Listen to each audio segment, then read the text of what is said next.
Hello everybody, I'm Mike Levin, and today I'm going to talk about knowing your stack. And we've talked a bit about abstraction layers before, and a diagram that should become pretty familiar to you by now is one that looks something like this, with the hardware, or any number of infinite variety of hardware here, and the unified way of accessing and programming for that hardware coming through two layers that allow you to port your code. The operating system is always made for the hardware, and there's always some sort of virtual machine or translation layer that lets either the operating system get booted to the hardware or allows safe code execution without being native on the hardware. So I'm going to draw this a couple of times here because I'm going to show some different ways things can play out.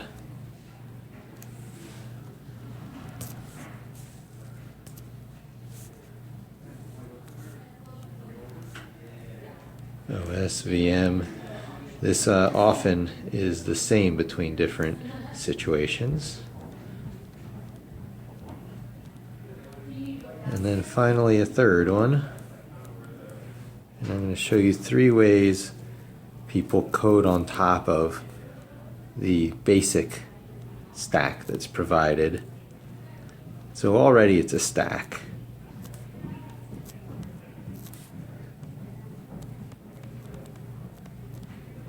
But the big question is what you put on top of that stack for you to do your development work.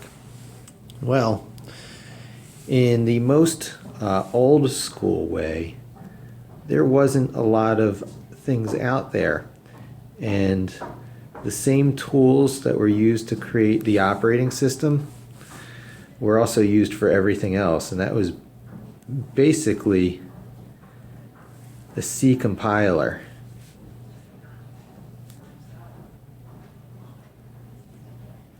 And what that produced was apps that, while I'm going to draw them up here, the apps are not really running either on the compiler itself or on the virtual machine, maybe the operating system, but these, in this scenario, are native apps. That means they really are running here on the hardware. When you hear about things like drivers that are programmed tightly coupled with the hardware, you're almost always in this old school type stack. Now the new type of stack that's been so popular over the past number of years has any one of a number of things on this next layer. Java started the big trend. Microsoft, not to be outdone, did .NET. But you know what? Cocoa on the Mac is almost one of these same things. It's not so much a virtual machine environment like the JRE, the Common Language Runtime. It's more like a set of API calls that work consistently across all Apple's technologies, but it can be thought of very similarly to Java and .NET, especially in how they all tie to a particular development environment or IDE. Java uses Eclipse, .NET uses Visual Studio, and Cocoa uses Xcode. So these all have execution environments. So the apps I'm tempted to draw right up here because the apps are written on such a layer. But in this middle layer, in this middle diagram, you're going to find that unlimited number of other things are inserted. Say you're using .NET and you want a web framework, you're going to put something like Monorail in there. And because it's a web framework, you're going to be using these other libraries like jQuery and maybe another thing. And then finally you have your apps.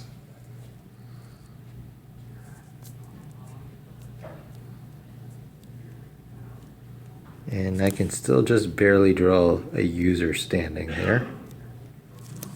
I'll do that here. Your user is standing on the app. And as you can see, there's a number of things that are not so cool here. The first is you've got a lot of dependencies.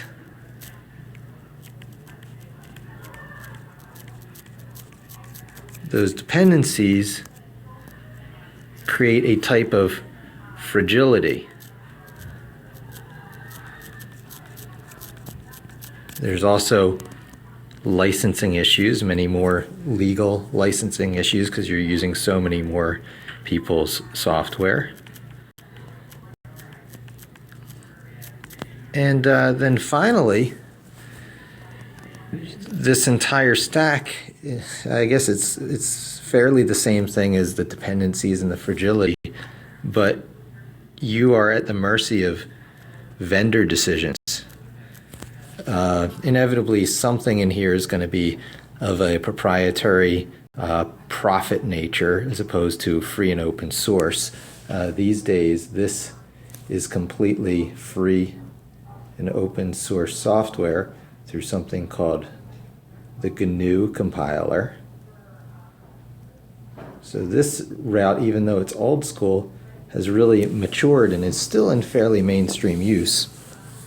This middle drawing is by far the most popular, as it contains every trendy development trend out there these days, and people are setting themselves up for things that have very short lifespans. Now that's fine if you are ready to keep relearning and keep moving to the next platform, which really you kind of have to do anyway, but the lifespan of your apps are much shorter because they're full of dependencies, less likely to keep running over the long term. It's tougher to scale because you got to pay all these licensing things, and everything is subject to change based on vendor decisions. Now, I have this one over to the right because there is a new version of old school coming around with quite a bit of modernizing, getting the remember you use these layers for speed. The main reason you use these extra layers is for development speed. You know, why have all these dependencies and fragility? It's because you develop faster. So there's this new thing, while not quite as fundamental as C compiling, is still quite fundamental and universal, much more so than any of the subjective choices. Because remember, this is a subjective choice. This certainly is, with a lot of vendor luggage coming along with it. And there's something called web technologies. So this is web, JavaScript, and HTML5. Now you do inevitably have to put at least one or maybe two include files in here, or extra layers like jQuery, just the way we had to over here. But these probably won't last very long as required layers. A lot of jQuery stuff is being wrapped into here. At least the most important parts are. And so then your user is standing right here.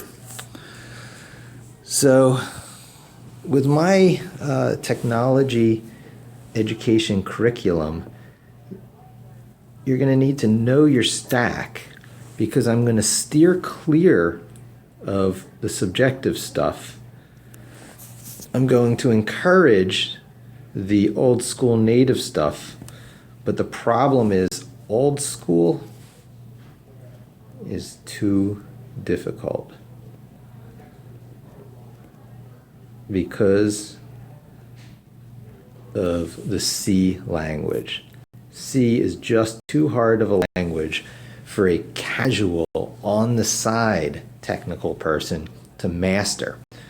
So the way to stay as close to this as possible, in my mind, is to use Python in place of C. It is still subjective. Using Python, and this is still subjective, but we're using Python as a framework for C to get all the advantages of native code when you need it.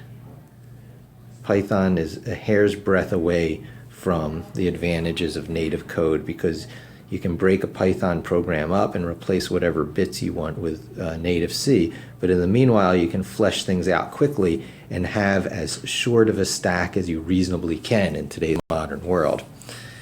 And then my education is also going to take you along this route because you can't get away from it. This is how you reach billions of people.